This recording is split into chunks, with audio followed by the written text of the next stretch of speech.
Welcome to the Connectable podcast. The Connectable podcast starts in 3, 2, 1. And look who's back. My brother, Jordan Takimoto. What's up, man?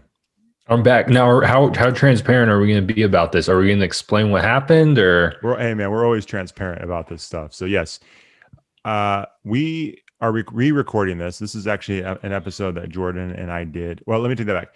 Jordan and I recorded an episode, 4 or 5 weeks ago? Mm-hmm. And it was supposed to, in my mind, I had it airing, I think, 2 weeks from then, which would have been okay. But the schedule got a little bit off and we had to make some adjustments. So we're actually 4 or 5 weeks from the episode that we recorded together. And a lot of the stuff that we talked about, it was a lot of not time sensitive stuff, but it was time relevant stuff, Easter, spring break, a bunch of stuff like that. And so if people would have been listening to it now, they would have been thinking none of this stuff is relevant right now. So we decided to re-record it and pick something that was a little bit less, like I said, time relevant and could really relate anytime. But not that being said, this will come out next week. Today's the April 19th. It will come out April 26th, 27th. So that's the backstory. But yeah, we messed up. I messed up. Well, okay. I didn't think you were actually going to give that answer. I thought the real answer, I don't know if people know, I kind of became a Twitter celebrity last week. And I had a very, very, I don't know if you want to call it viral, but a tweet that, had some traction. So I thought you were trying to take advantage of kind of my newfound internet fame. I'm looking at it now, and it was about tweet 4 days ago, and it had about 2,390 likes and about 500 retweets. So I think you were just trying to kind of draft off of my newfound, internet sensation that was that tweet I did about 4 days ago. So I thought you were just trying to, grab some of my clout. I wish I could say that was the case, but like I told you, I think I texted you and asked, "Hey, has it reached 3,000 likes yet?" You're like, "No." I'm like, "Well, I don't know what to say. It's impressive, but if you would have gotten to 3,000, then maybe I would have, rode the waves." But no, this is actually just a makeup episode. Very impressive, though. You want to read the tweet real quick? Yeah, sure. It's actually it's kind of relevant to what we're talking about today.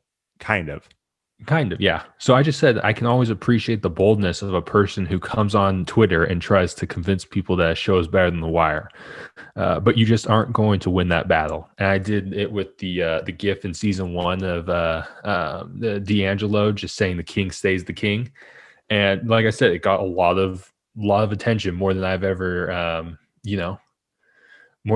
gotten. So it's kind of a weird couple of days there where your phone was blowing up for basically every single moment for like a 16-hour span. It was very weird.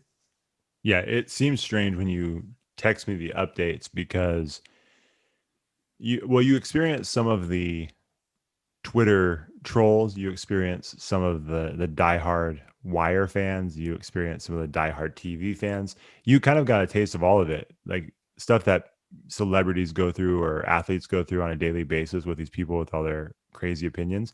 You got a little taste of that, and you definitely saw some people that you would probably be okay with never seeing on your timeline again. Yeah, it was weird. Like it really was, it was someone else, someone that I don't follow. Just I randomly saw The Wire trending, and they were some guy tried to compare, was it that Snowfall series on FX to The Wire, and people just roast them. So it just makes me think whenever The Wire's trending in 2021, that someone tried comparing it. They've done it with Power, and it's just an easy way for someone to get clowned. So that's just really what I put out there.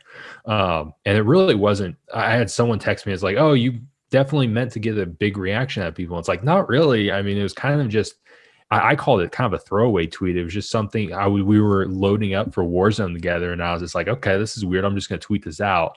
By the end of the night, I had double-digit likes, which is kind of rare for me. And then 12 o'clock at night, and my phone just keep vibrating with these notifications. So but you're right, like it was it was odd because 95% was positive, and then you had the 5% that wanted to argue with me. And wanted to argue with others and said I was an idiot. So I did get the full gambit, but most of it was, fairly positive. And Yeah. I think it just kind of proved the tweet. It's like there's like a giant like a wire stance just all on Twitter. So you're like, I just don't think you're going to really win that argument when you try and bring something like that up.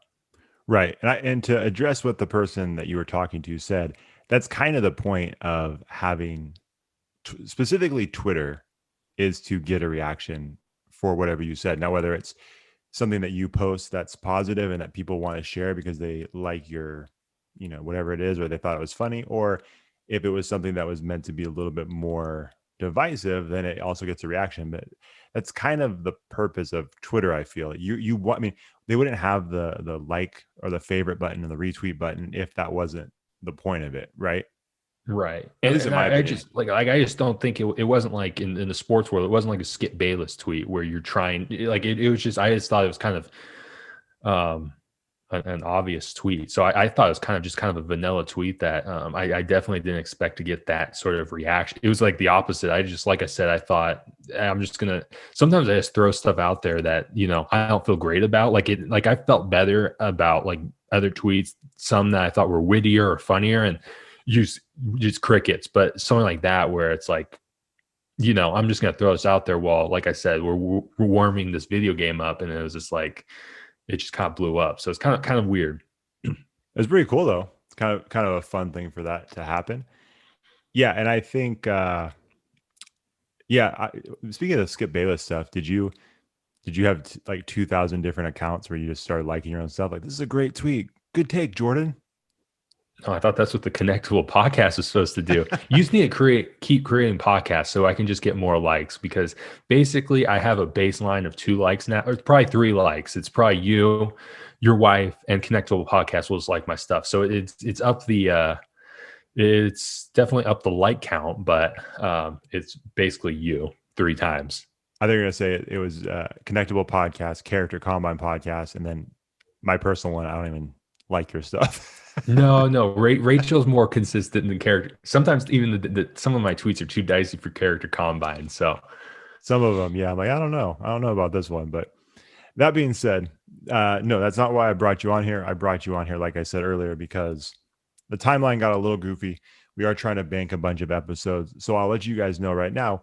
If I think we kept most of them, like I said, pretty time free, if that makes sense, where they're basically just interviews with people, not really, specific to a certain time or anything that's going on around this time. But if you happen to hear some stuff, just know that we're banking a bunch of episodes, because we're going to kind of take a little bit of a break from recording in a week or two. So just so you guys know, bear with us. You might get a little bit of that, but eventually we'll get back to our normal schedule where we basically record and then release the episode the following week.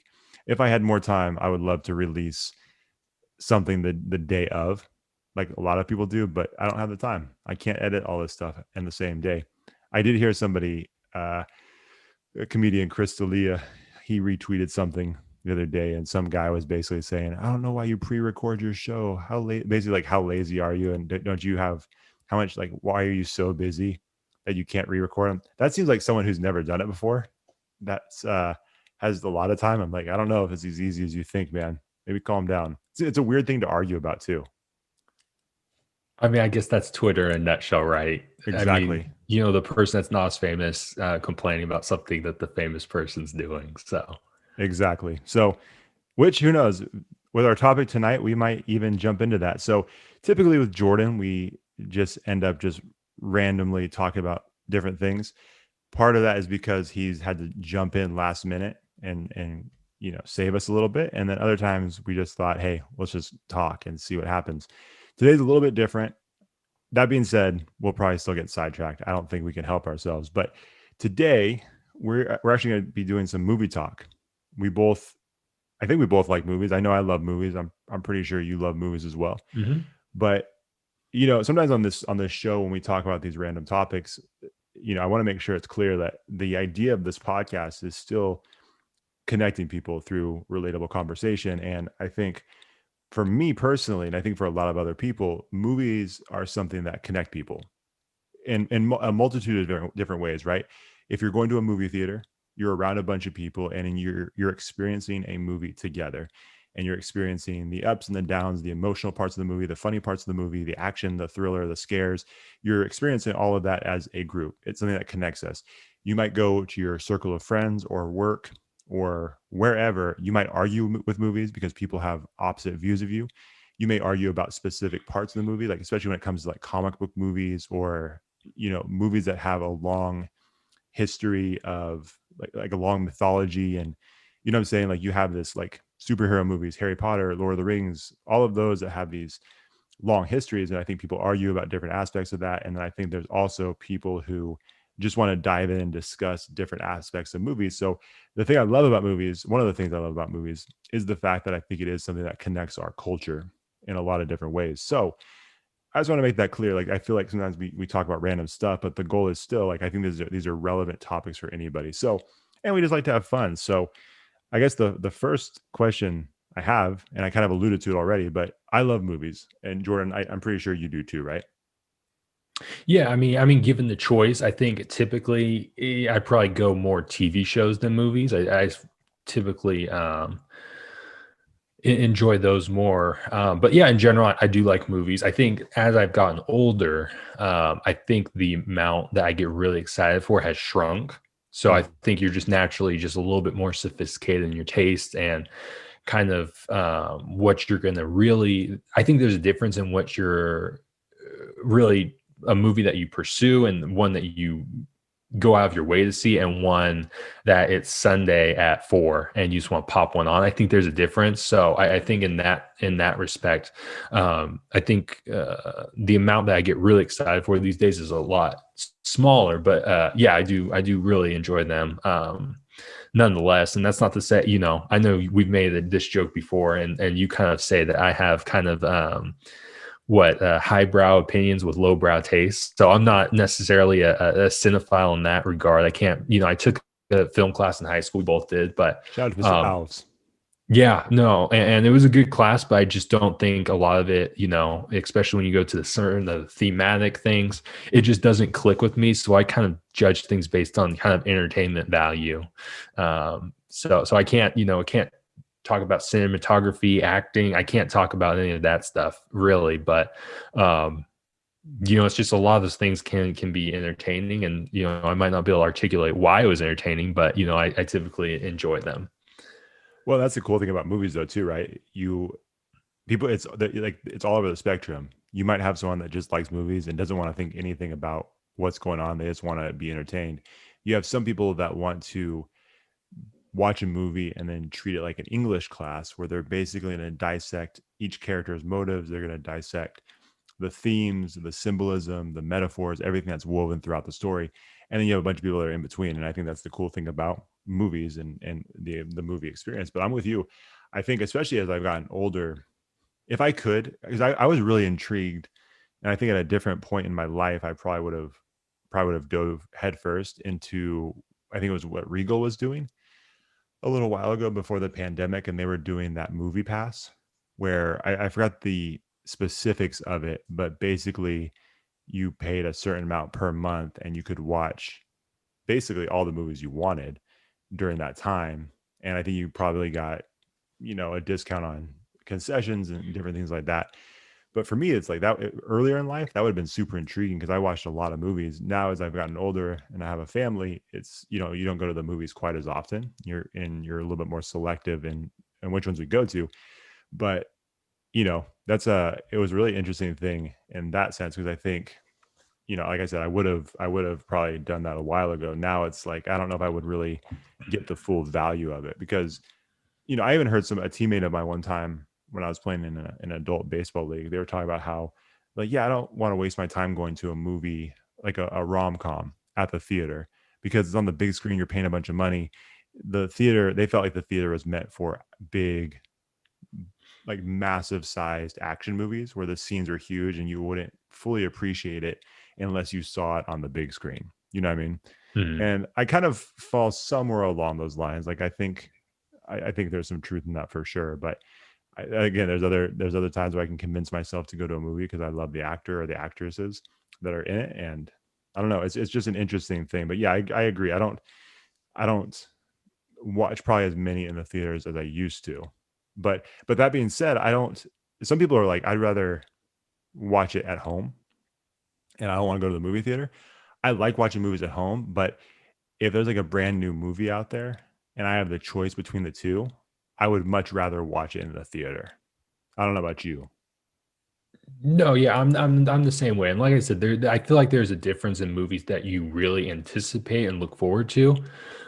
Like for me, I think I haven't seen the first one, but I'm pretty excited about this new Top Gun that's hopefully coming out in the summer. Like that's not one I want to watch on my couch. You know, I feel like Right. I'm pretty excited about that, so I want to go see it in the theater. So I think it just adds a little bit to the magnitude of the film. You Right. know, whether it's a good film or not, but I just think that it adds to the anticipation that you have for the film. Right, because I remember. I mean, I think part of it because movies are so popular now. I think a little bit of that awe factor is lost in some movies. And I remember even making the conscious decision. I'm like, you know what? I'm going to be more selective on the movies I go to. That way, when I go to the movie theater, I feel that experience of, whoa, this is crazy, rather than, oh, it's just another movie and here I am again watching it on the big screen. So I'm completely with you. And I think Top Gun would be a fun one to see. Or that new Top Gun movie would be a fun one to see on the big screen. Well, I Mhm. remember I was really bummed, and I eventually saw it because I'm a huge fan of Christopher Nolan, the director. But Tenet, you and I both really enjoyed Tenet. I think, without even seeing it on the big screen because it came out past July, I would. I feel so like 100% confident that we lost something because we didn't get a chance to see it on the big screen. It's just one of those movies where I think the way he shoots it, the way he directs it, and the way he uses like the IMAX cameras, like you just know you missed out something because you look at other movies he's done like Inception, Dunkirk, the Dark Knight movies.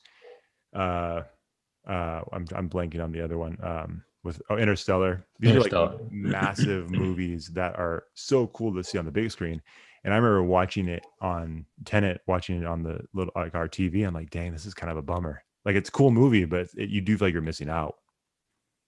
Right, especially like that second half where you have, you know, the car chase scene and then basically that end battle. I think that end battle especially would have been um, pretty cool. And like you said, he's just kind of built for that arena. You know, he's not built for a Netflix release. It's more Right. so he's built, like you said, with the IMAX cameras to kind of do it that way instead.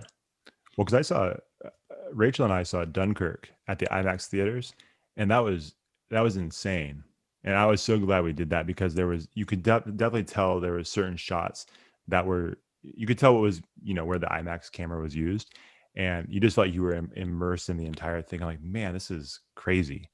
If that's like, speaking of that, I've never been to one of these theaters, and I don't know if there's any here in Sacramento, but they had some like different, almost not like 360 theaters. Have you seen those before? Where they curl around a little bit.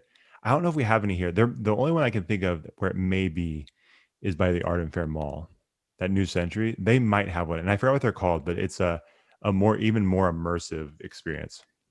No, the only thing I could think of, and this might not even be true, is like sometimes those field trips, like to the like museums, they would have the museum movie theaters. Right. That's the only thing or like an amusement park. So like the only thing I can think of, and I don't think this is the case, but like a California Soarin' at California Adventure is, that's probably not the case, but something similar to that, where like you said, it kind of wraps around.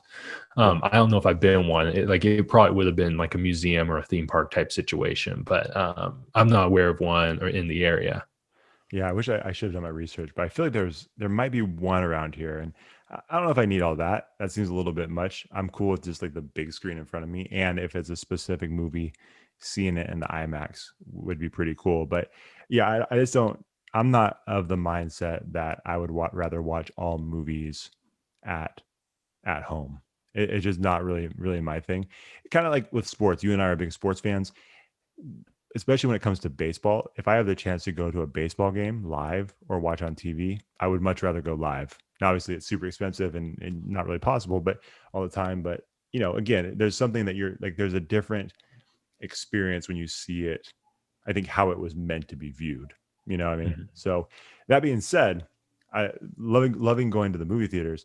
What are your favorite movie theater snacks when you go there? Do you get snacks? Yeah, I get snacks. Come So on, like it's a dumb question. We both get snacks. yeah, exactly. Like the first thing, like the base level is you gotta go with soda. I'm a big soda fan. I don't know if our dental hygienist listens. I know she follows you on Facebook. I'm hoping she doesn't listen. Well, she already knows. She knows the deal. She's seen my teeth. She's seen your teeth. She's seen mine. I actually saw her today. Oh, really? I had a teeth cleaning today. Yeah, it's weird that you said that. That is very strange. But no, so we do a soda thing. I think we've talked about this offline. Like a nice Sprite, it hits different at the movie theater. Mm-hmm. So I'll probably do like a nice Sprite, or if I'm a little tired, definitely get something with caffeine, a Coke or a Dr. Pepper. And after that, it just kind of varies on my mood, the time of day we're doing it. Because, growing up, sometimes for like birthdays, we would do dinner and then the movie. So you were kind of full off dinner. You knew birthday cake was coming. So it's just like, probably not popcorn, maybe a Sour Patch Kids or not Red Vines. We avoid Red Vines as the audience knows from the previous time I was on, but something like that Jordan's too. His first episode on the podcast. You won't regret it. Don't. Or you might. Yeah. So yeah. And part of it was there was a, during anyone with braces knows there's that brace period where you can't, eat popcorn. So I feel like after that, I lost a little bit of my, appetite for popcorn. I just don't eat it as much. I'll still eat it once in a while, and I just don't have the biggest appetite in general. So I can't do a ton of popcorn. So, I would say probably soda and some sort of either candy or popcorn, depending on my mood. I will say now, though, I definitely feel like I'm getting older because some of those sodas, I can't, like, my bladder is shrinking to the point where, like, that's probably my biggest fear in a movie where, like, there are sometimes I'm losing track of the plot because I'm just like, I don't know. I'm checking my phone. I don't know if I have 40 minutes in me to sit here because I need to go to the bathroom. So, like, that's the biggest problem. And I probably, I'm 25 now. So by 35, like, I don't think I can last a full movie. I'm gonna be honest. Which, yeah, that's not good for me because, as you know, I have a very small bladder. I think it's expanding because I've been drinking a gallon of water a day. And at first it was like I was going to the bathroom. It felt like every 10 minutes. Now I feel like I've gotten it into a nice groove and I feel like I'm holding the water better and not having to run to the bathroom all the time. But one of the movies that you and I went to and our brother Justin went to, 4 years ago maybe, was Deadpool 2. And we happened to be in the San Jose area, and we went to decided we want to go to see Deadpool 2 at the theater there. But we also went to a French fry restaurant beforehand, and I got like a huge thing of chili fries. Turns out to be a bad idea. And I had to go to the bathroom multiple times. No, once or twice. Maybe twice in the middle of the movie. Twice. I can't even remember the last time I had to leave in the middle of a movie because, like you, I don't want to leave and I start losing track of what's going on. But I, just like you said, I hold it and I just hope that my bladder can withstand the pressure that I'm putting on it.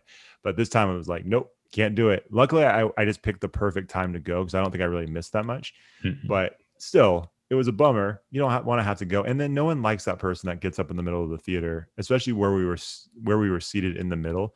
Like, I have to cross in front of a bunch of people. No one likes that person because then you have to come back. And it was opening weekend.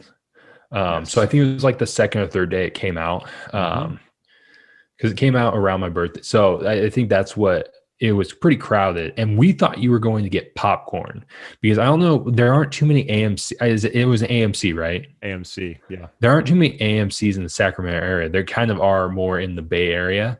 And their popcorn situation, I don't know if you remember, it's a little weird. They don't have like a person like giving individual popcorn. Like, they just have bags of popcorn just out for people to take.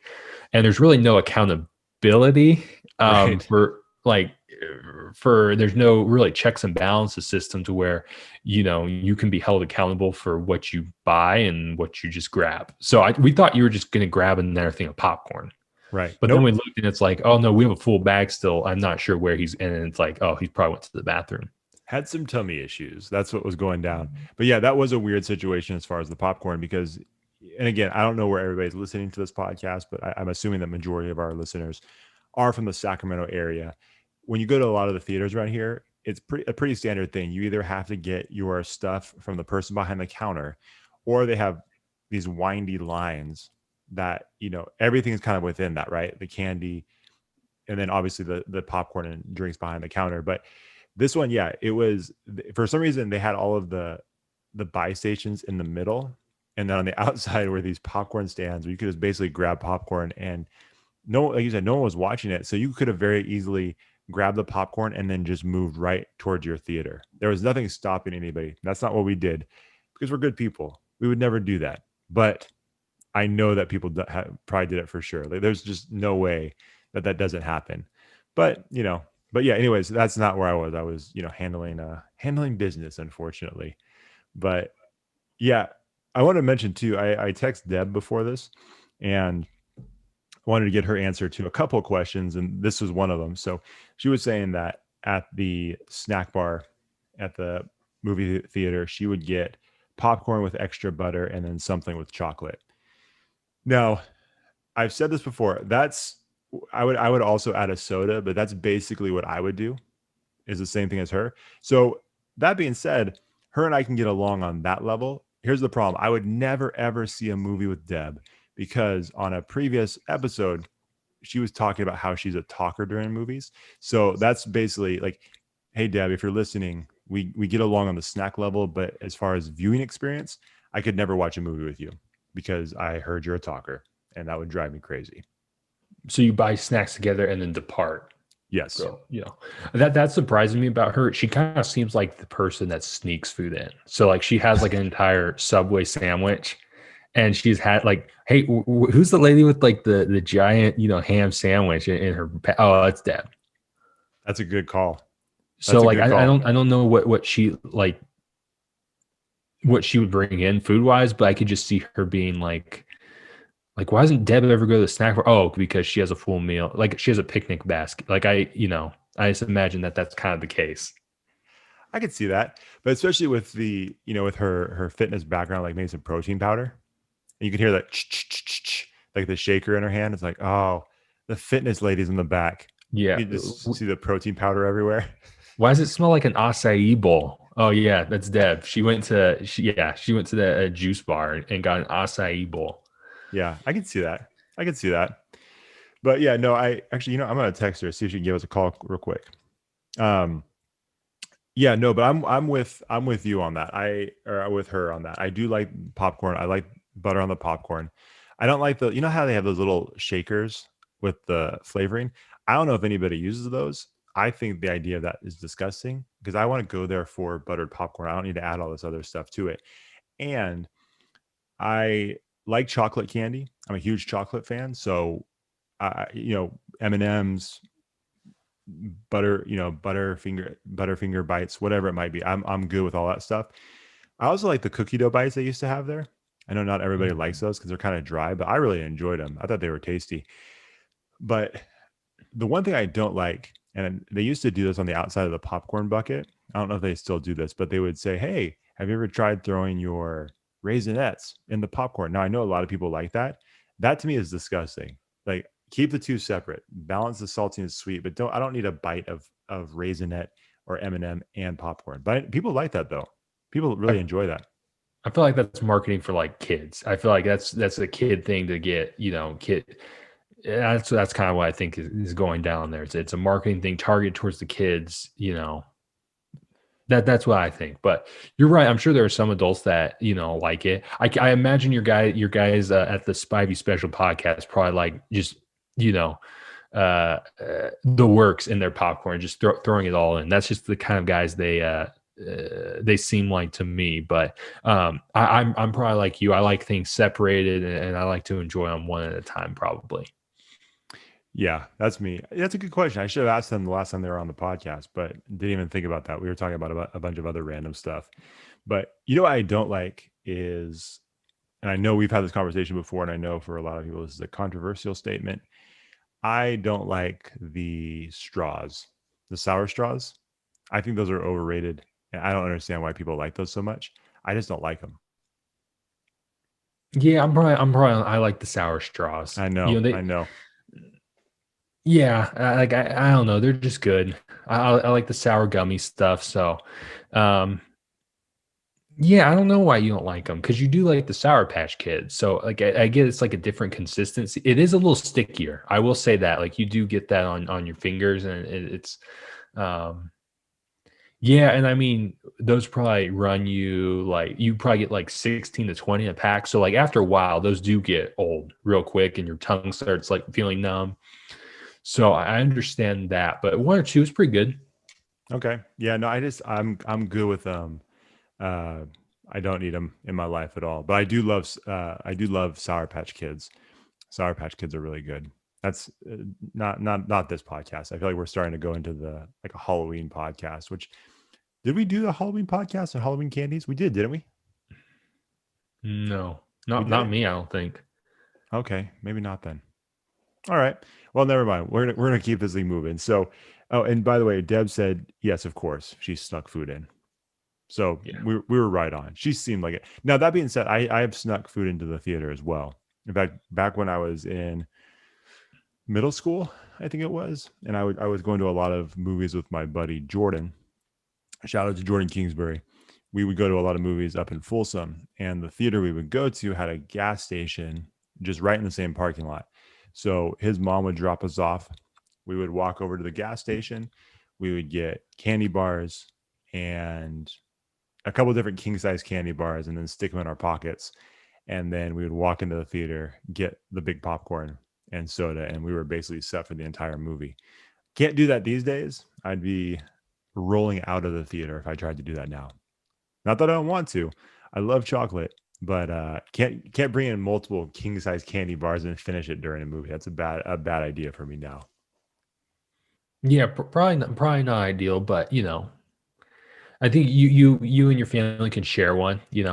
Take one and then spread it around. Yep. Um, sorry, I'm just going through my notes really quick. I know people are probably shocked. Yeah, we do have some notes this time. We came in a little bit more prepared. Um, okay, so I thought so we're talking about food and movies and all of that. Well, actually, I didn't have this prepared, but do you like like the studio movie grills, the one up in Rockland or No, no, Claudio Lux? Not a fan of that. no. I'm a big fan. Like I'm a specialization guy. So you got to specialize in movies and then have a restaurant later, at a different place. You got, I just don't. I don't want people walking in front of me asking for order. I get too distracted easily. So if the person in front of me is arguing about, what type of margarita they got. Like I'm going to start focusing on that instead of the movie I'm watching. So I don't like that. And like the food, like I can never see the food. I'm like a notoriously messy eater. So if I'm watching the movie while eating, like I'm going to spill the barbecue sauce on me. So it's just, it's not my thing. Like I'm very particular about that. Like it's fine once in a while. And it was cool when it came out this way, but, and I get for like families, if like, hey, you hate your kids and you don't want to spend that much time with them, just do it all at once. And you have basically a Saturday night, family night in 2 hours. I get that. But no, like just go to a movie and then go to like BJ's or something and get food afterwards. I'm very particular about the sitting atmosphere of the movie theater. So Yeah, that makes sense. I feel like a lot of people share that same feeling with you. I also heard, I've heard too that well, so if you took someone on a date there, right? Especially if it's someone that you're just starting to get to know and say it's a first or second date, you hear people talk about going to movies, but that's also a weird choice too because you're just sitting in a movie. You're not actually getting to know the person, right? You're just sitting through it. You're quiet. Hopefully, you're quiet. If you're a talker, you should stop and not go to a movie. Find somewhere else to talk. But if you're trying to get to know the person, then a movie's weird. But when you, like you said, when you pair it with dinner before or after, or say you pair it with dinner after the movie, then it's maybe it's a tough conversation. There's at least a little bit of a conversation starter with the movie that you just saw, whether it's you loved it and you're talking about all about it, or you hated it and you guys are both just bashing it. At least there's some kind of conversation there, so it can kind of become a conversation starter. But you probably should be concerned if the person suggests, hey, let's go to Studio Movie Grill, because you're kind of you're killing two birds with one stone there. And that might be, something that person is trying to tell you. You know what I mean? Oh yeah, no, like you said, if someone bring even just a movie, like that's just what they want to do on a first date, that's probably a red flag that they're not like super interested in your personality or your intellect. I know I've fallen victim to that. We found out later on. I just didn't get the hint that, probably wasn't super thrilled to talk to me. So yeah, you've got to watch out for that.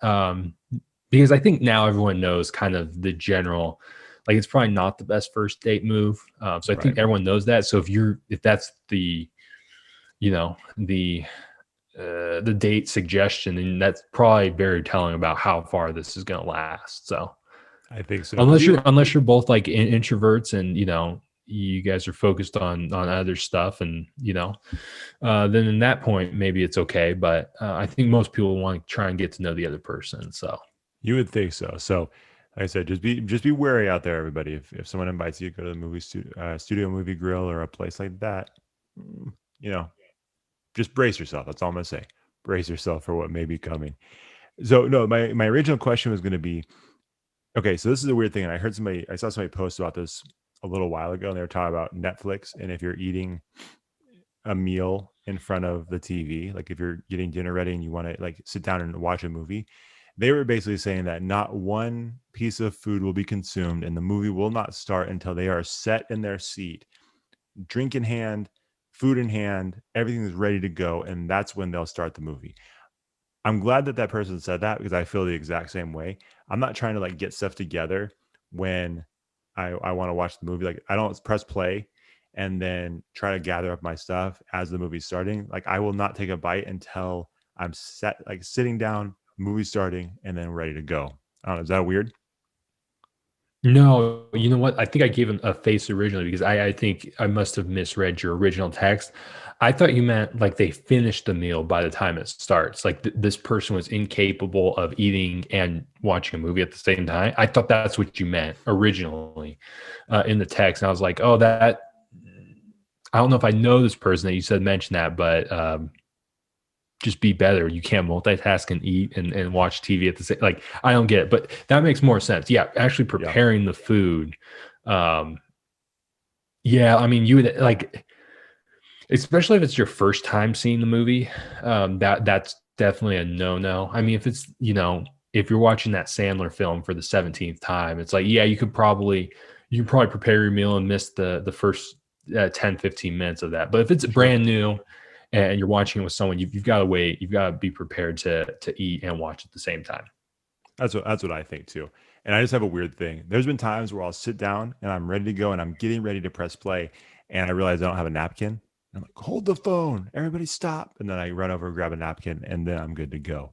It's always the worst, but I just have this weird thing about that. I've got to have it all set up and ready to go before I can get going. And then if in the middle of the movie, if I need to go grab something that's different, like when it actually starts, it's all got to be ready to go. And I just can't eat any food until the movie starts. So I don't know. So do you like if you were to do that and you had a dinner situation, do you pause to wash the dishes and clean it up, or do you just wait the 2 hours and whatever's like is all dried up and harder to clean up? Do you wait for the sake of for the integrity of the movie?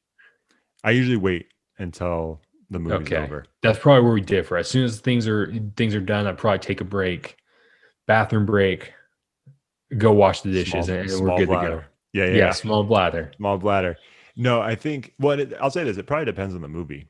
Because if the movie's not anything crazy, then I may pause to do that. Now, I'll say this, we don't really sit in front of the TV and eat too much these days. And if we do, usually it's with takeout food.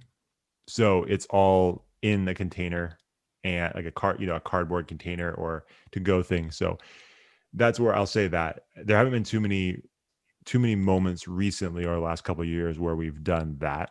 It's been more, hey, we've had some takeout, close the box, set it off to the side, and then just throw it away later. That's kind of how that's gone. So okay, that'd be the one caveat. But if it's not a great movie, then yeah, I might pause real quick and then do the dishes and all that stuff because I don't want to make that harder than it needs to be later. Right. It's horrible. You don't want to scrape scrape spaghetti off a plate where it's just crusted on there. So No. yeah, no, I'm with you in that sense, but most of the time I'll always wait and just deal with the repercussions later if it's a really good movie.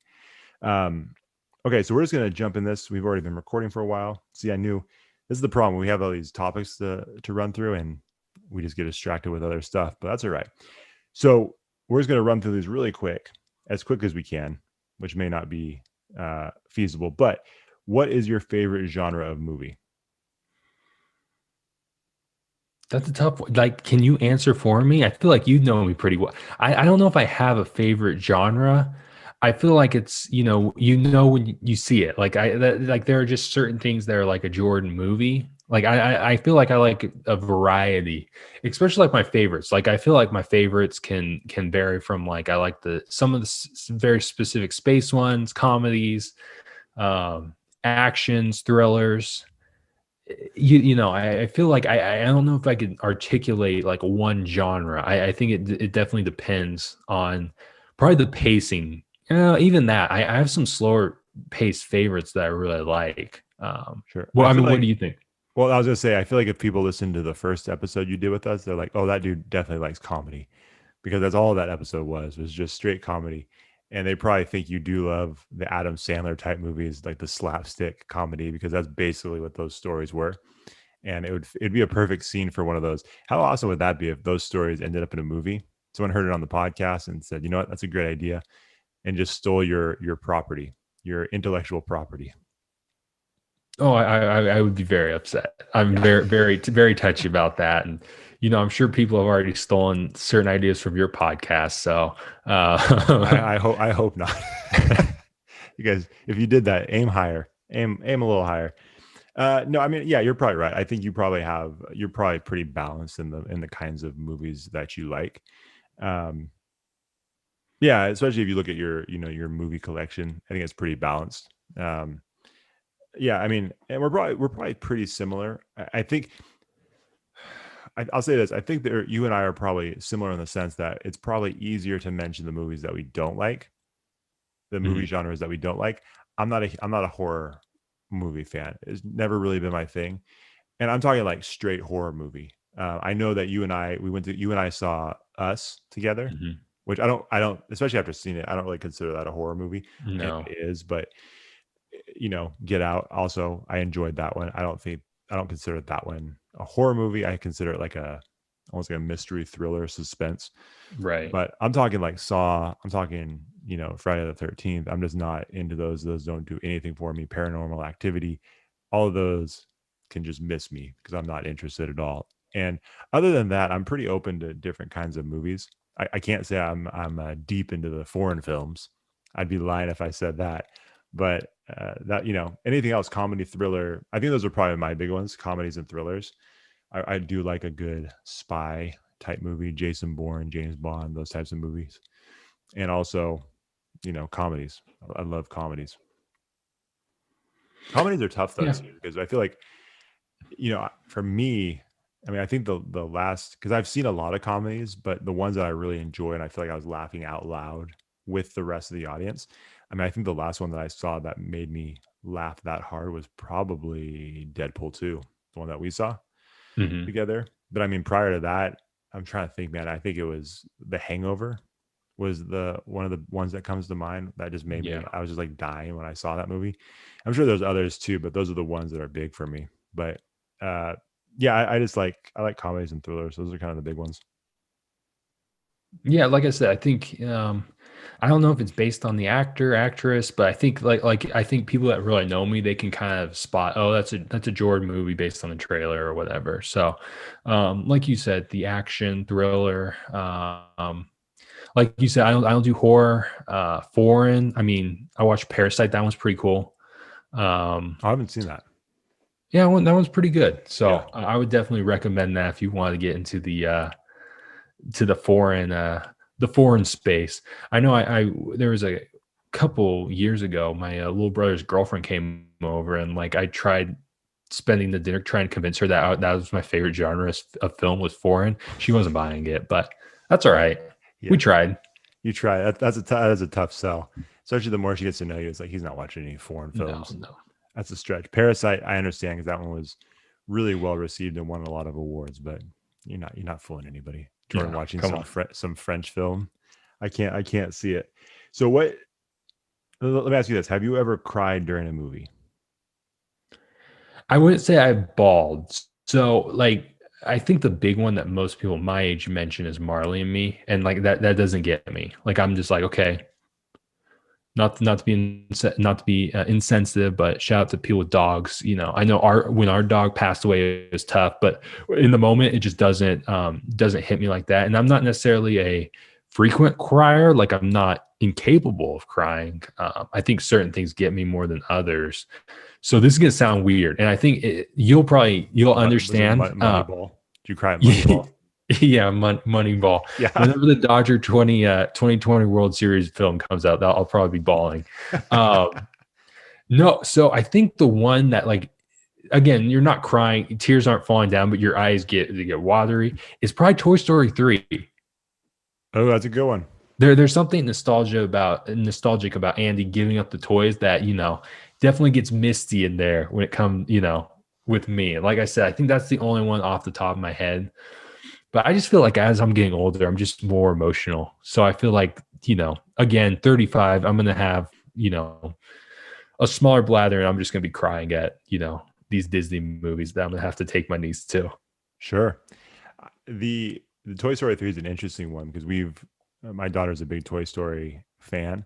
And so we watch those movies quite a bit. And I'm kind of numb to it now, but yeah, Toy Story 3 is definitely an emotional one, whether it's the part where the toys are all holding hands, kind of accepting the fact that they're going to go into this furnace, or like you said, the big one at the end where Andy's giving up his toys, you know, his childhood toys. Now I will say this, watching those movies for, you know, such a long time, especially in Toy Story 3, Andy's mom just wants to get rid of toys all the time. Like she's just constantly cleaning the house and constantly trying to get rid of stuff in the yard sale.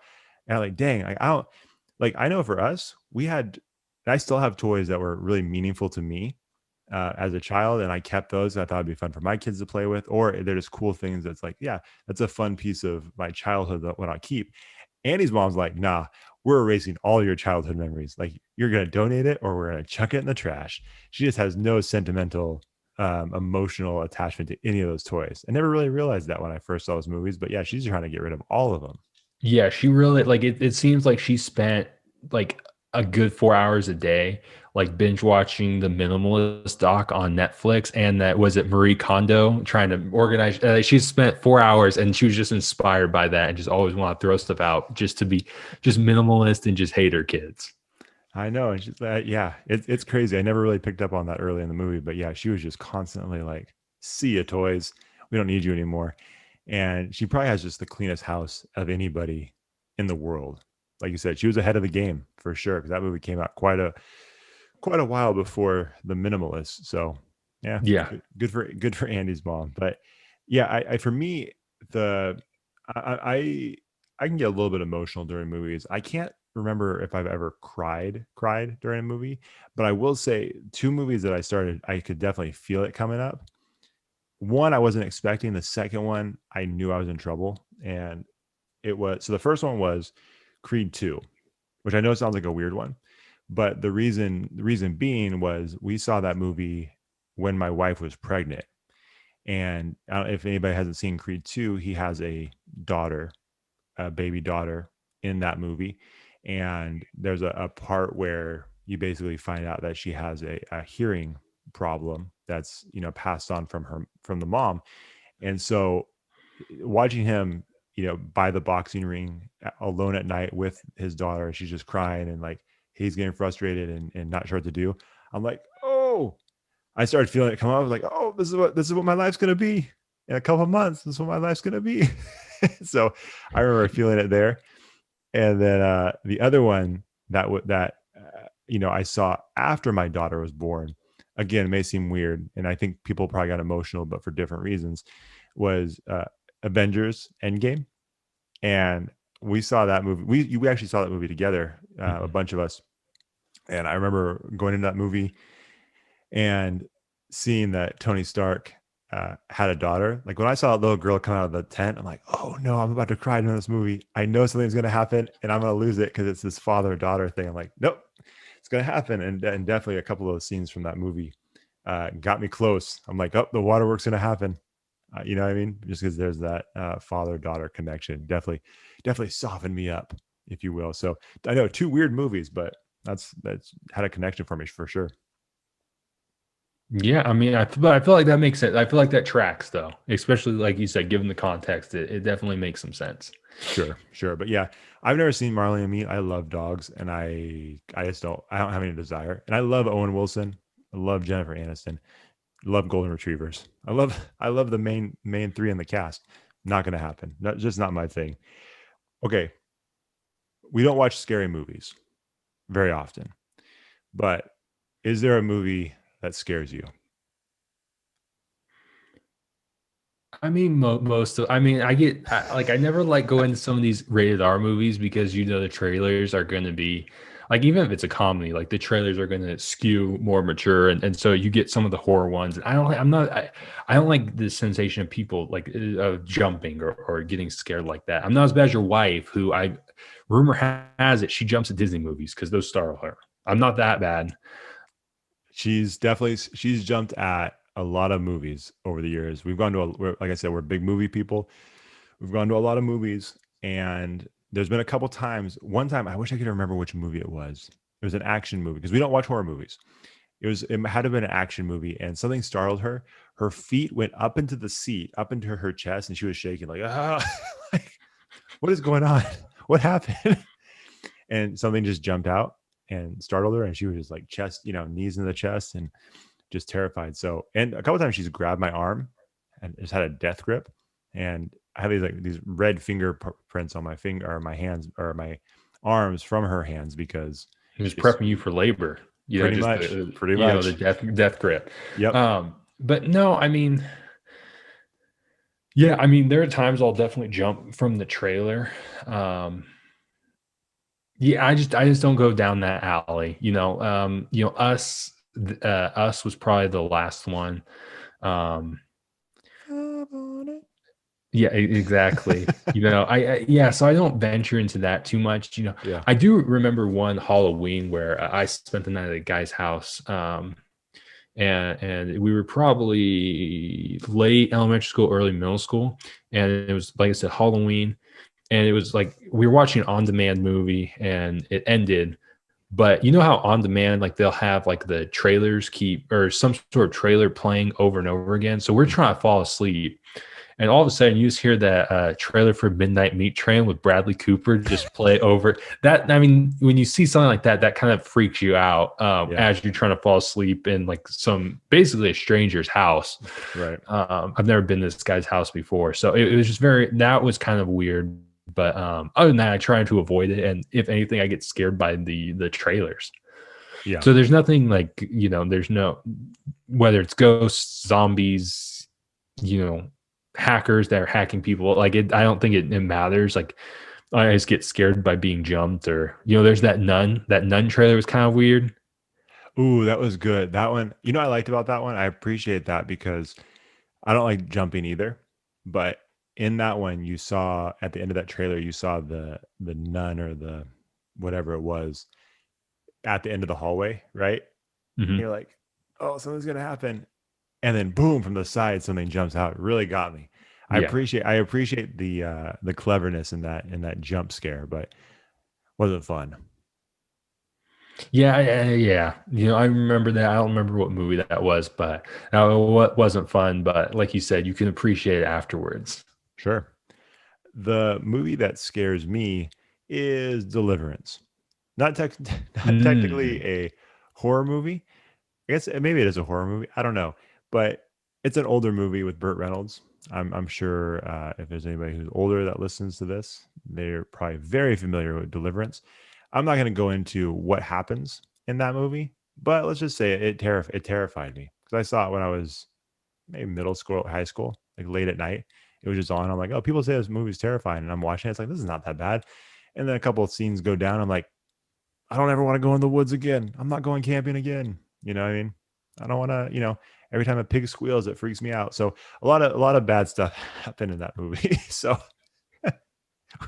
You really bring down the mood of the pod. This is very very different from the other stuff we do. So I don't even know. Yeah, I'm just saying that was one of the questions. That movie terrifies me. So let's move on to something less less of a downer. Okay, so as far as favorite actor and least favorite actor or actress, favorite actress or least favorite actress, who's your favorite and who's your least favorite? Ooh, actor, I don't know. Actress, it's easy. I'm an Emily Blunt stan. I love Emily Blunt. Yeah. Just Adjustment Bureau is an awesome movie. Adjustment Bureau, Edge of Tomorrow. That's one of my favorites. Yep. So, I'm in that population on Twitter that thinks Emily Blunt should be the next James Bond. I know you disagree. I know I have people in my life that disagree, but you know what? I don't care. I'm an Emily Blunt stan. So there I said it. There you go. Least favorite.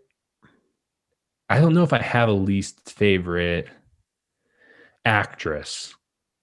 And I don't even know if I have at least. Okay, so favorite actors. I mean, I think that there's a giant clump of dudes. So I'm a big Robert Downey Jr. fan. I like some of the comedies that Jon Favreau are in. Vince Vaughn, Owen Wilson. Matt Damon, Brad Pitt, all kind of the standard guys. Chris Pratt. I think his stuff is pretty good. Bradley Cooper. So all of them. I will say least favorite, and this isn't. I guess this isn't maybe his work. Like I don't love his work. I don't dislike it, but I think sometimes the behind the scenes story bums me out. I don't think method acting is the coolest thing ever. And you hear those stories about Jared Leto, and I'm sure he's a great talented guy, but when you hear those stories of him being creepy on the Joker set by giving Margot Robbie a dead that's just weird to me. And maybe I'm not a thespian, maybe I don't get the art, but it's that stuff's just not. Daniel Day-Lewis, cool. I'm never going to see your film, so I don't care if you were a cobbler for 13 years. It's not cool to me. It's just be a normal person and just do your job. So again, that's probably, if you have any real thespians and actor people, it's probably they can probably tell me why I'm wrong, but hey, don't be creepy to Margot Robbie, Jared Leto. So he's probably one of my least favorite. Got it. Yeah, that makes sense. Yeah, those stories were very strange. He just seems like a strange dude in general. Good at what he does for, in some roles, but still. Again, do we have to send people used condoms? I don't know. I don't think you need to. I don't think you need to. It's too much. You cross the line. My favorite is Denzel Washington. I've talked about it on here before. I love Denzel. It's funny though, is I haven't seen all of his movies. I've seen most of them, but I haven't seen all of them. There's definitely some that I still need to check off the bucket list, but he's definitely the star of my favorite movie, which we'll get to later. But yeah, I just love Denzel Washington. He just seems like the coolest guy. And he's one of those guys where it's I probably don't want to ever meet him. I would love to meet him, but I also don't want to meet him because it would, if it was a bad interaction, then it would ruin it for me, and I would rather not have that. But yeah, I love Training Day. Training Day is awesome, and a bunch of his other movies are amazing. So huge fan of Denzel Washington. He just does no wrong in my eyes. So that's my favorite. And my least favorite, now this is unfair because I don't want to say it's unfair, but I guess I haven't seen a ton with this guy in it. I think you probably know who I'm going to say. Just something about him, I'm just not intrigued. I guess I don't understand what the appeal is from this guy. But people really love him. I'm sure he's a great actor. I just don't personally get it. What the appeal is. It's Miles Teller. I don't get it. Yeah, I knew that was coming. So yeah. We've had these conversations before. We're not Teller household either of us. So maybe Whiplash or like I said, the new Top Gun will change my mind. But as of now, I can't think of anything that Miles Teller's been in that I've enjoyed. That's what I'm saying. I just don't, and it's one of those weird things where I don't have anything against him necessarily. I just don't get it. When I watch his movies, I don't really understand what I'm watching and what the big deal is. Because do you think he has like a role or type? Like I don't think him as like a pure comedy guy. Like I don't see him as like a pure action guy. I don't take him as like a pure serious role guy. Like I don't know. I feel like you know No, he seems like someone that's just a little douchey. I he think just has an it might be unlikable face. something about it.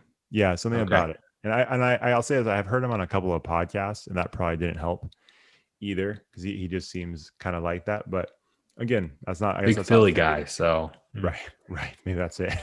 yeah. Maybe that's it. Yeah, I don't know. It's just something about it is just not really. I just can't connect with it. But what can you do? But no, as far as favorite actress, I mean, I was really trying to think 'cause I like a lot, but I'm trying to think of someone that I just really enjoy. And this might be a surprise to you, but someone who I really enjoy, not that I necessarily go out to see movies with her for her specifically, but I think she's pretty good as Rose Byrne. Like I think of her in Neighbors, and Mm-hmm. we listened to that podcast a little while ago, and the more they talked about, it, I'm like, she is super funny, and I feel like a lot of stuff that I've seen her in, she's pretty good. Even that movie with Mark Wahlberg, Instant Family. Oh, okay. The movie was okay, but like I thought she was pretty good in that too. But I think she's good. You know what I mean? And I was trying to think. There's probably a couple other. I do like Emily Blunt as much as I give you a hard time. I do enjoy Emily Blunt movies. And Quiet Place. Quiet That's a Place. good one. That's a good one. Yeah, Quiet Place is a good one too. I think Quiet Place 2 is coming out pretty soon.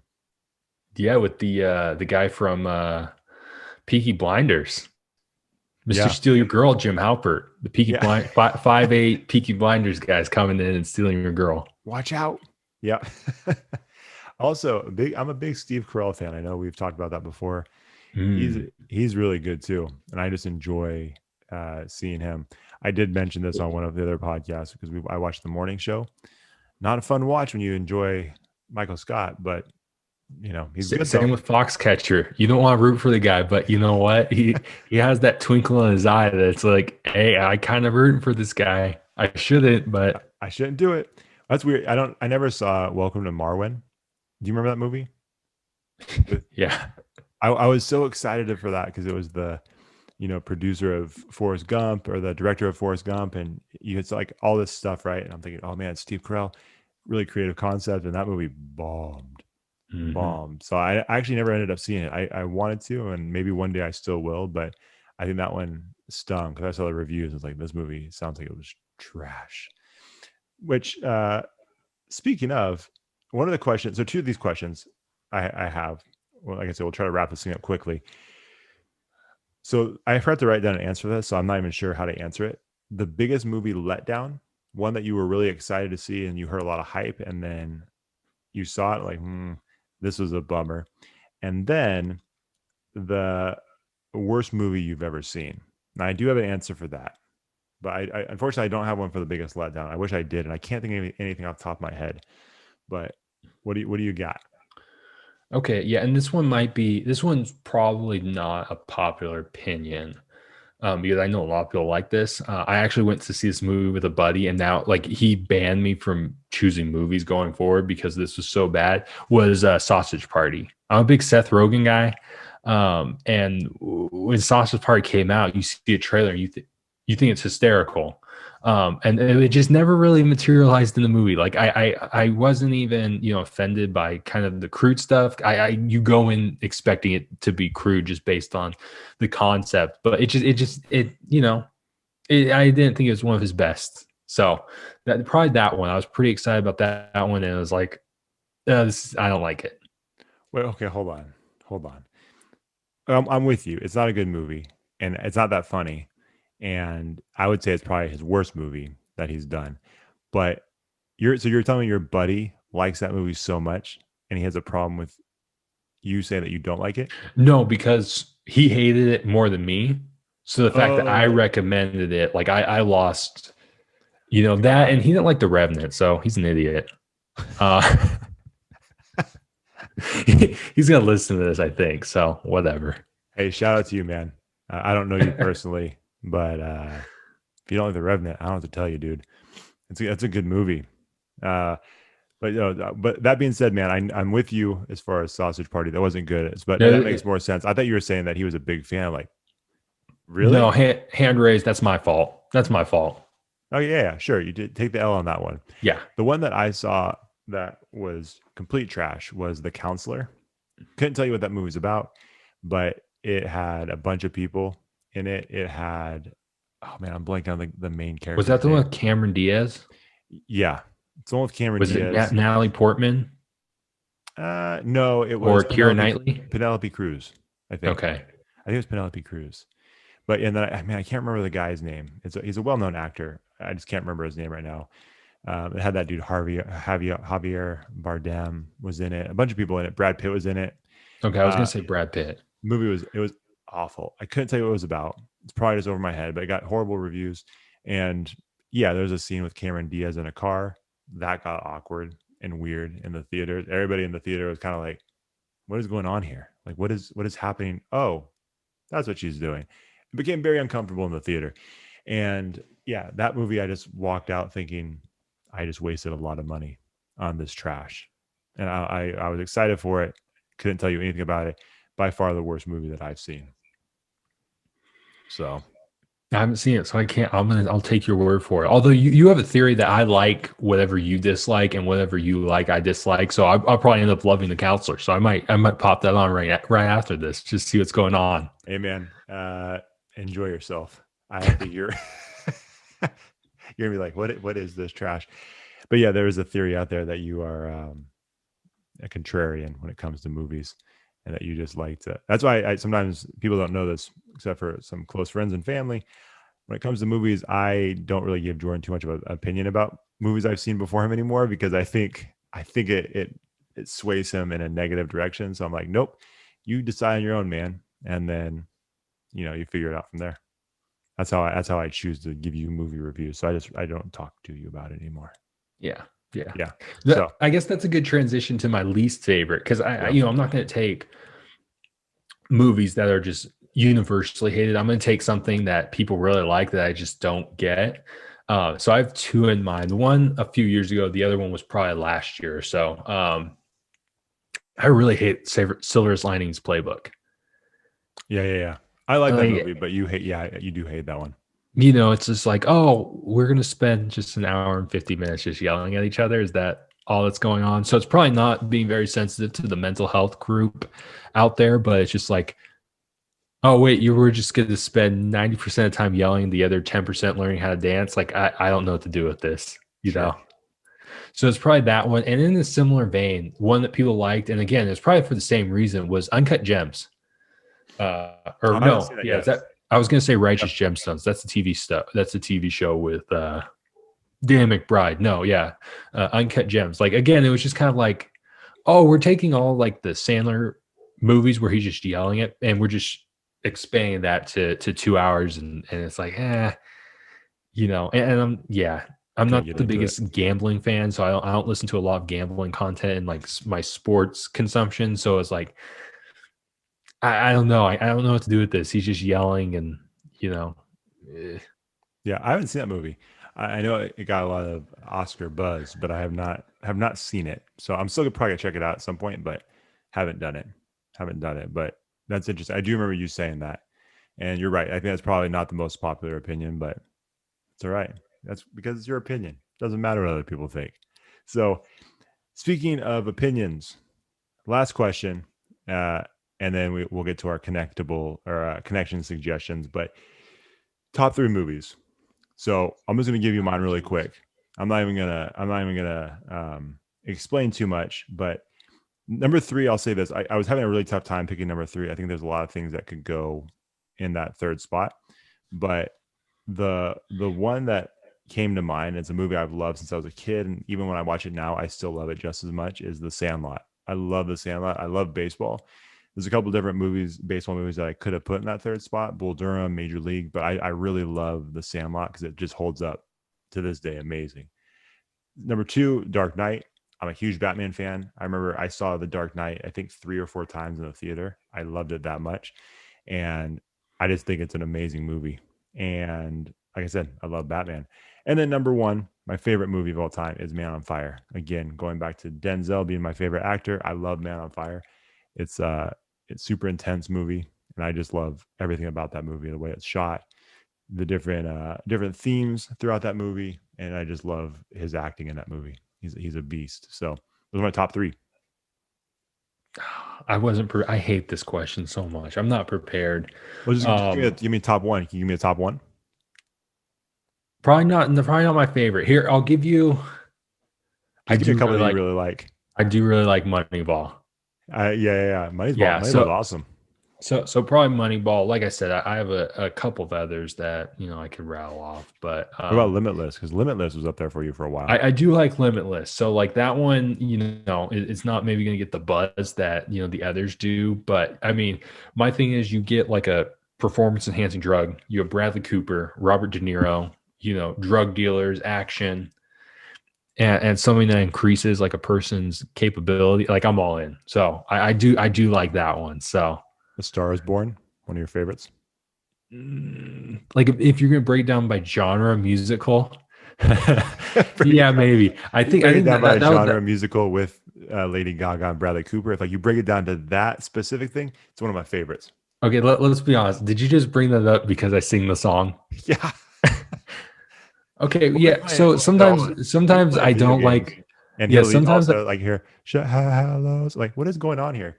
I know that's not how the song goes, but I can't. I've never seen the movie, but he'll just start singing it in my ear while we're trying to, take people out in Call of Duty Warzone. It's something about video games and like having just awkward silence. Like when we're talking regularly, like I'm fine with just awkward. I don't bust in the song, but something about video games, like I just bust in the song. So a lot of times it's just random stuff. A lot of old school stuff. So whatever kind of hits me. But yeah, that I watched that movie a couple of years ago, and that was a big song to just sing when things are kind of silent in the gulag. Yeah, he will do that. I know it's going to be one of those nights too, when for anybody who doesn't play video games, you log in, you create a party, so just him and I are talking, which is probably a good thing. We don't want the whole world to hear the stuff that we're saying when we're playing video games, but as soon as it connects up, I can hear his voice. And if I hear him singing before he even says hello, that means it's going to be one of those musical nights where he's just going to break out in a song at any given moment. Now we've won on some of those nights. We came in first place on a couple of those nights, but it just it's a good indicator for how the night's going to go and what I can expect coming through my headphones. Yeah, you can tell kind of what I've been what movie I've been watching, because that's typically what follows is whatever the soundtrack for that movie was, or it's just like Papa Roach, which I want Papa Roach on. I've been trying to get. I'm gonna put some public pressure on you. I want Mr. Papa Roach himself on this podcast, and I know you have the connection, so I want to make that happen. And I know this is a scumbag move, but I'm gonna try and get public pressure to get my man Jacoby on, because I love Papa Roach, and I'll sing Last Resort during video games like all the time. That's very true. I know Jacoby doesn't listen to this, but he does sing that song all the time when we're playing. And yeah, no, Jacoby's awesome. That'd be great to have him on the podcast. I don't think it's going to happen. So I hate to burst your bubble, but he's a good dude. You never know. I'll say that. You never know. He might find that time in his busy schedule to come on this podcast that has like 130 followers. So maybe. Yeah, no. So before we wrap this thing up, before we wrap up the movie thing and we get to the connection suggestion. Oh yeah, go ahead. No, I had one more question for you about the movie thing, but if you had another one. No, I was just gonna say, I also enjoy movies, and I think you're the same. I enjoy movies that are kind of off the radar, maybe movies that people they never come up in the favorite movies. They never come up in the top 10 movies. There's certain movies I really like. One that you and I quote quite a bit and has gotten us in trouble during video game time, because we'll be in the middle of this battle, and then one of us quotes this particular movie, and then we just start busting up laughing, and then we end up getting shot, is You, Me, and Dupree. It's one of my favorites, and I love that movie. I know it's not the best movie in the world, but it's one of my favorite movies ever. I just find that movie super funny. It's Owen Wilson, Matt Dillon, and Kate Hudson, and it's awesome. See, I think that one, and then She's Out of My League, or She's Out of Your League. I think that's a good one too, with Jay Baruchel and who's Alice Eve. Yeah. Is that her name? Yeah. Yeah. TJ Miller. Yeah. I think Yeah. that one's in the same vein where like I love that movie, like in terms of comedies. I think that's so funny. Yeah, it's a good one. But we do quote that one in video game time a lot. I thought there was another one. I mean, one I always tell a story, but with when I first saw Joe Dirt, the funniest thing because I saw it with some people. I saw it with a buddy of mine's family, and again Jordan Kingsbury, and it just like if you know his mom, just the sweetest lady in the world.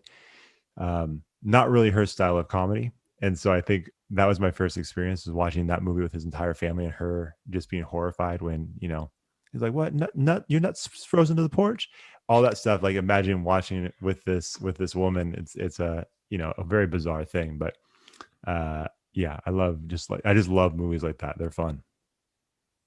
Yeah, for sure. No, I was going to ask. I know I should have asked this earlier when we were talking about the movie theater experience. What are your thoughts on the reclining seats? Because I have a big rant on reclining seats. So I'm okay. I'm okay with the reclining seats. Yeah, I don't mind. I don't think I have any other thoughts besides that. It's a little. The one thing I don't like about reclining seats is that people, have to get past you at some point, and that's always a little tough if someone's trying to get past your feet during the theater. That's always a little bit weird to me. But as far as being able to recline back, I think it's pretty comfortable. I have no problem with it. Oh, I hate it so much. It's the biggest pet peeve of movie theaters. Like I won't go to one that has those luxury recliner. I don't get why you need a luxury recliner. Like just have really nice seats that rock, but they don't need to have the footrest and the heat, like all of that. It's all stupid. And I'll tell you what, next time you go to one of those luxury recliners, I want you to think that you don't know who was sitting there before you. And just think it could be, a July in Sacramento where it gets over 100 degrees. You could have some fat, smelly dude that's sweaty watching 50 Shades of Grey right before you. Is that what you want to sit? You're sitting on the same couch. That gets creepy to me. And people just get too comfortable. They think it is like their own personal couch. They'll take off their shoes, their socks. You want someone's bare feet on the footrest. It's a weird concept. It's like we don't need to be that comfortable. Just sit up like a grown up and just watch the movie. Okay, you don't need to recline. Okay, this isn't your house. If you want to do that, stay at your house. Sure. Okay. See, here's the problem though. I feel like, and I don't know, they don't do this as much anymore, but I know back in the day, those theater seats, the ones that didn't recline, were more of a cloth. And not to get too graphic, but I also don't want the big fat smelly guy watching 50 Shades of Grey in a cloth seat that doesn't recline either. At least the luxury recliners are leather. So, So that's why you need like a luxury rocking, a really nice rocking one with pads and everything. But hold on. So the issue I have with the rocking thing is at some point those rockers are going to get squeaky. And if they're not taken care of, then you have some person just rocking back and forth and you're going to hear that squeaky noise. So I don't know. I'd rather have that than the sweaty dude rocking back and forth, laying on his back. Again, 50 Shades freed. Yeah. That's not a pretty sight, Yeah, I think we have to agree to disagree on this. I don't mind the reclining seats. But that's just me. It might look different too when the theaters come back after this whole pandemic too, which I think they're going to open up pretty soon, aren't they? I think Regal is opening at the end of April. No, end of May. I forgot. But that's pretty cool. Yeah, no, it should be good. Like I said, I think the slate of movies in the second half of 2021 is going to be fun. So I'm hoping that we can at least get back at it in some capacity.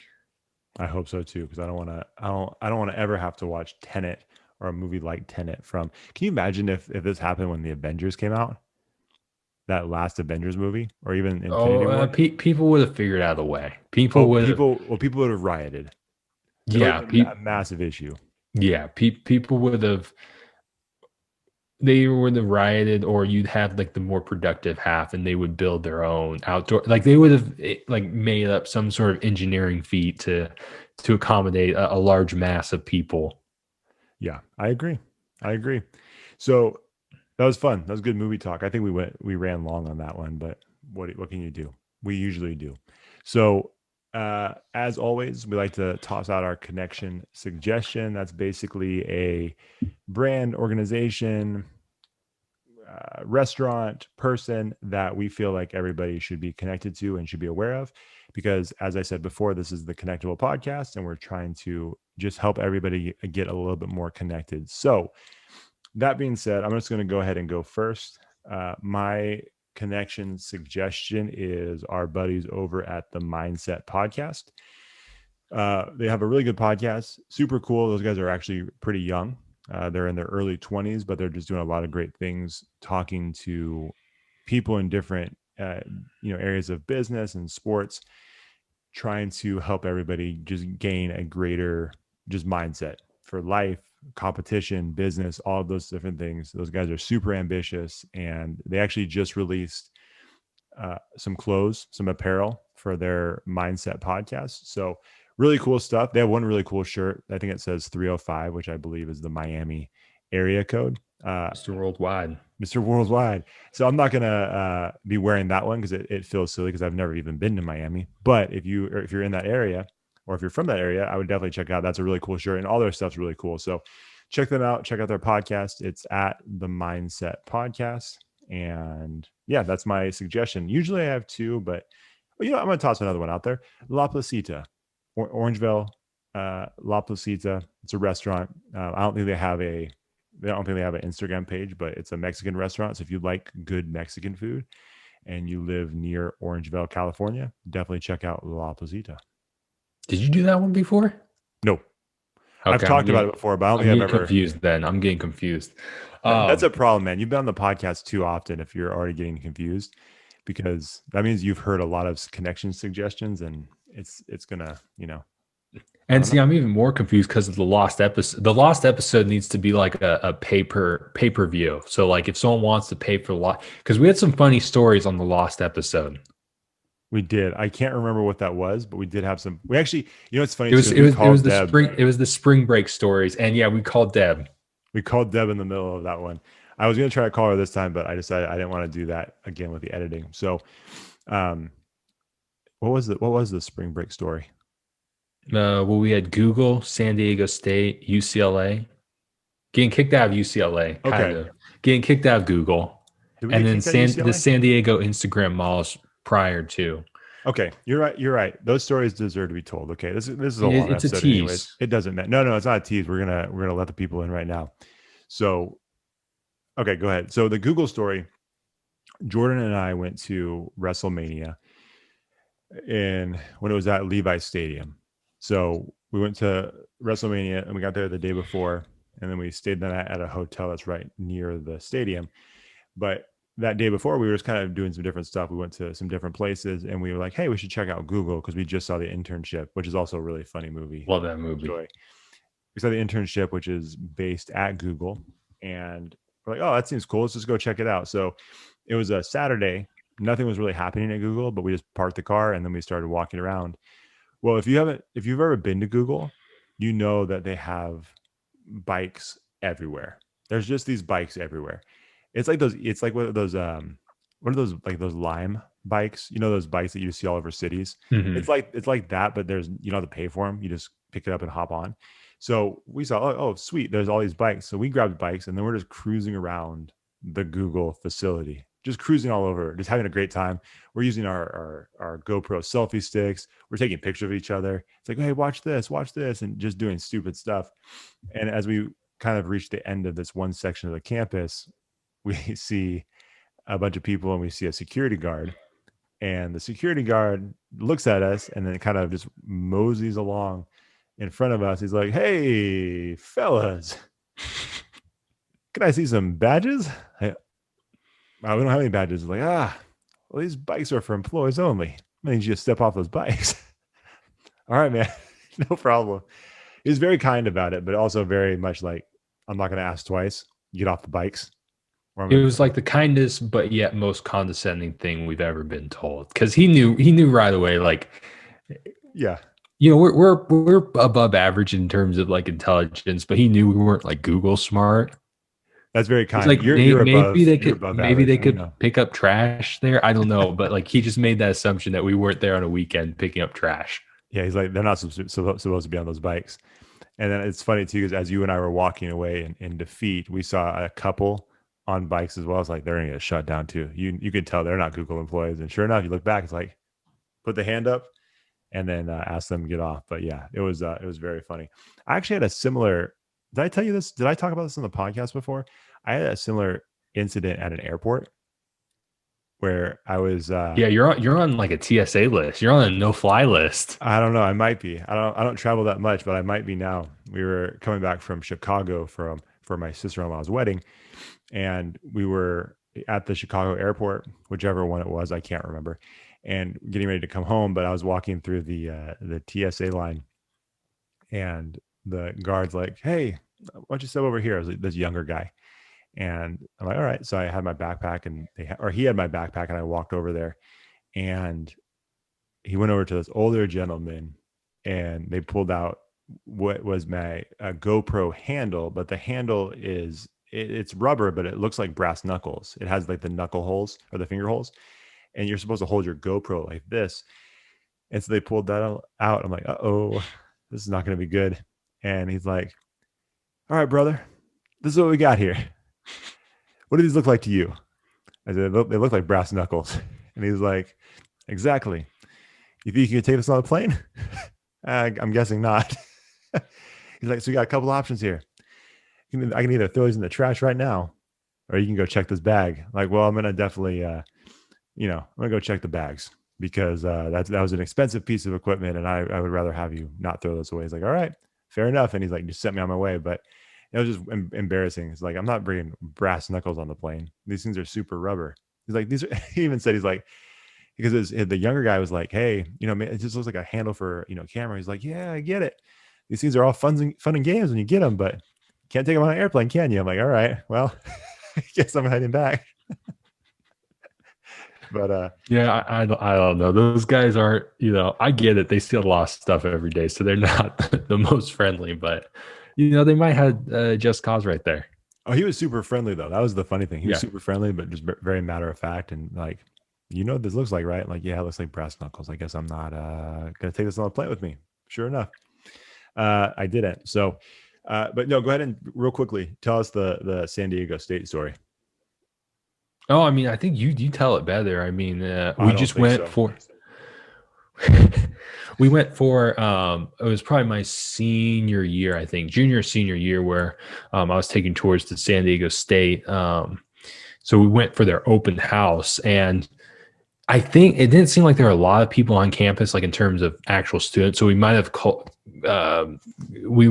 been in line with their spring break because a lot of people weren't on campus, but there were a few stragglers that stayed by, and we're just not sure. Just the way they looked, we're not sure if they were the people that would want to stay on campus for spring break.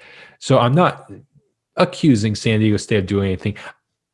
But they may have been paid because they're hot, and the school knew that it would attract basically dudes.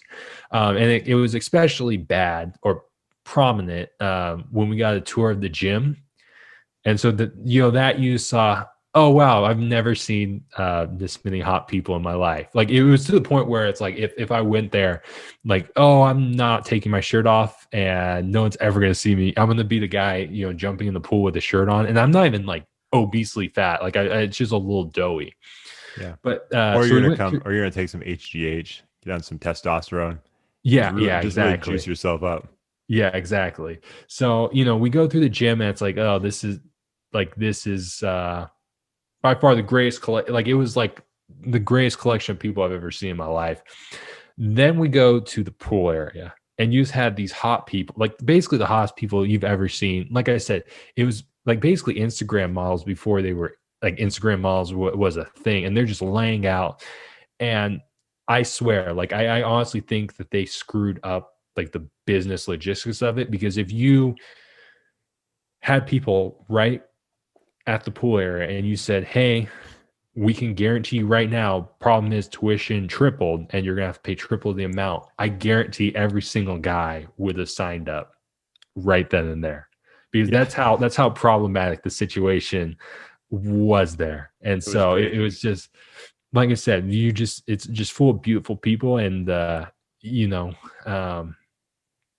that spring break, we went back and told our little brother, and he was upset. He was upset I didn't end up going because he thought I was going to come back with like a 6-pack and at least like a lower level Instagram. Like, he honestly, that's like in his brain, he thinks that just because of how hot everyone was there, that I would somehow get some like Instagram model there. So that was by far the most insane thing I've seen. And we're still not sure. We think they were paid because they looked awfully like those Camp Vegas models. Exactly. From those commercials. It was like, oh, this is definitely problematic. And like, I definitely think it's one of those. I feel like Arizona State's a similar place where it's like you get made. Sure. Like, I graduated college early. I would have been mocked if I left San Diego State in 3.5 years. Like, most people are applauded if they stay 6 or 7. Yeah, that's for sure. No, you're right. It was basically the living, breathing version of the Explore page on Instagram. That's what that was over there. It's like, oh, this collection of beautiful people all in one spot. Yeah, I felt very out of place, especially because at that point I was older too. I'm like, well, now I'm just like the old guys walking around like, hey, everybody, what's going on at the pool? Like, it felt a little creepy. Shouldn't have been there, but yeah, it's a cool campus for sure. But at least there, like, the guys were definitely jacked too. So you looked, you're not small, you're 6 foot, but you definitely weren't as big. Whereas, like I mentioned earlier, UCLA, you go to UCLA and I mean, even me, I'm on the smaller side. I'm probably 15 pounds lighter than you, like less muscle too. And like, I stood out as like a big dude, just amongst, yeah. We looked huge on that campus.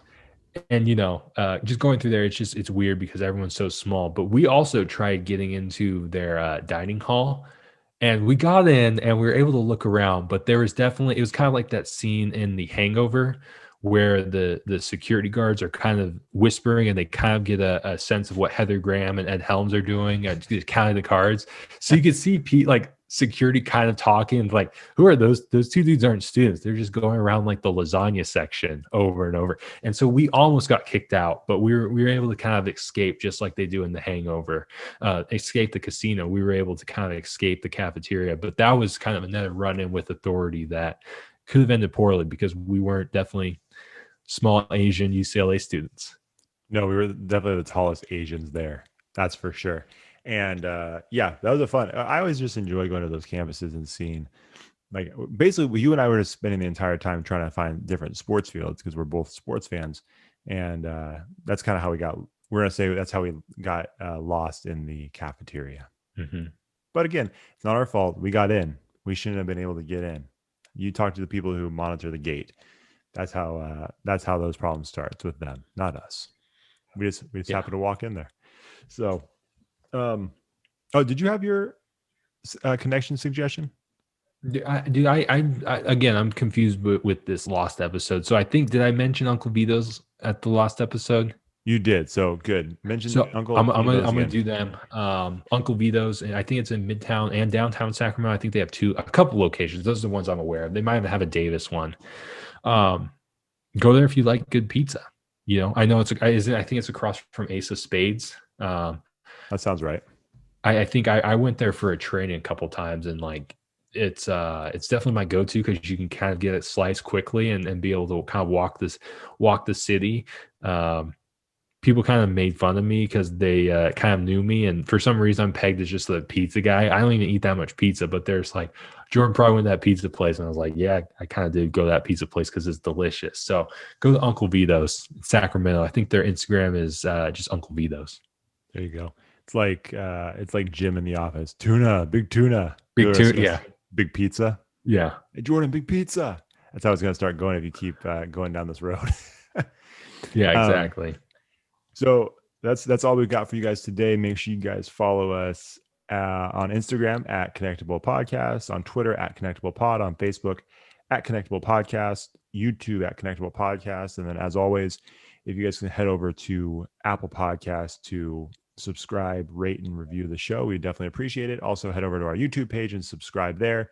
If you want to see our lovely faces, that would be a good place to check out the podcast as well. And leave us a comment there. We always appreciate when people leave us a comment on either Instagram or Facebook. So that's all we've got. Jordan, where can they follow you? At Jordan Takimoto. If you want some fire tweets. Yeah. Go retweet and like my my wire tweet. That would be appreciated. And like Josh said, if you leave a comment, if you want, just leave a comment that I'm better than Deb. Yeah. If you want. I'm not forcing your hand. Yeah, you know what? We're the ratio is starting to get off a little bit. You've made a lot of guest appearances, and it's getting into that weird territory where people are whispering, "Is this a takeover?" I don't think so, but you never know. If the people speak loud enough, then maybe it is a takeover, and maybe there's a replacement coming. I don't know. I mean, you have to follow the demand of the people. So I'm just saying. And be careful, Deb, because he, as he mentioned before, he's gaining a lot more clout on Twitter, and so he's going to have a Twitter army coming after people pretty soon. So he's just nodding his head right now. He's getting all amped up for this. So just watch out, everybody. Don't cross Jordan, because he's got at least 3,000 people that will like his tweets and come after you. Yeah, exactly. All right. On that note, we will talk to you guys next week. See ya. Thanks for watching the show. If you enjoyed that episode, make sure you like it, share it, and hit the subscribe button to get a new episode every week. We'll see you next time on the Connectable Podcast.